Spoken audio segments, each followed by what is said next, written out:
தாவேக்காக அதிகமா குரல் கொடுக்கறது யாரு அப்படின்னா அதிமுகவும் பாஜகவும் தான். ஆமா, அதிமுக எடப்பாடி குரல் கொடுக்குறாரு, பிஜேபியில் அண்ணாமலை குரல் கொடுக்குறாரு, நயனா நாகேந்திரன் குரல் கொடுக்குறாரு, மற்ற அல்லக்கை எல்லாம் குரல் கொடுக்குது. அவங்க எந்த தப்புமே பண்ணல. அவர் என்ன தப்பு பண்ணாரு? காவல்துறை தான் தப்பு பண்ணுச்சு. அதாவது நம்ம மக்கள் வந்து நான் சொன்னேன் 121 பேர் செத்தான், அவனுக்கு நீதி கிடைச்சதா? கிடைக்கல. 41 பேர் செத்தான், சிபிஐ கேஸ் போயிடுச்சு, நீதி கிடைக்குமா?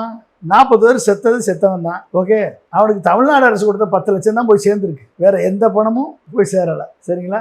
41 பேர் 20 விஜய் நம்பி விஜயை பார்க்க போனா பார்த்துட்டு சந்தோஷமா வீடு திரும்பணும்னு நம்பி போனவங்க விஜயினுடைய கூட்டம், விஜய் உருவாக்கி வச்சிருக்கக்கூடிய கட்சிக்காரர்கள், அதாவது ரசிகர்கள் கூட்டம், இப்படிப்பட்ட ஒரு ஸ்டாம்பீடை உருவாக்கி, விஜயால் உருவாக்கப்பட்ட ஸ்டாம்பீடு அது உருவாக்கி நம்பி சென்ற பெண்களும் குழந்தைகளும் இன்றைக்கு பலிகடாகி அந்த விலைக்கு மதிப்பே இல்லாம இன்னைக்கு வந்து கேட்பாரற்று கிடக்கு. தமிழ்நாட்டு முதல்வர் 10 லட்சம் கொடுக்காம இருந்திருந்தா, தமிழ்நாட்டு முதல்வர் டீம் போய் காயம்பட்ட 120 பேரை காப்பாத்தாம இருந்திருந்தா செத்தவன் எண்ணிக்கை 100 ஆயிரம். இவங்கள மாதிரி களத்துல விட்டுட்டு ஒட்டுமொத்த கட்சியே தலைமுறைவா இருந்திருக்கேன். அமித்ஷா புண்ணியத்துல சிபிஐ விசாரணை வந்த உடனே இன்னைக்கு வந்து எல்லாரும் வெளியே வரான். இவங்கிட்ட எப்படிங்க வந்து இவங்க நம்பி எப்படி மக்கள் ஓட்டு போவான்? இவனை நம்பி எப்படி பெண்களும் குழந்தைகளும் இவன் பின்னால் இனிமேல் போகும்? இனிமேலும் போச்சு அப்படின்னா இந்த கூட்டமெல்லாம் வந்து பயாலஜிக்கல் வேஸ்ட் தான் சொல்றோம்.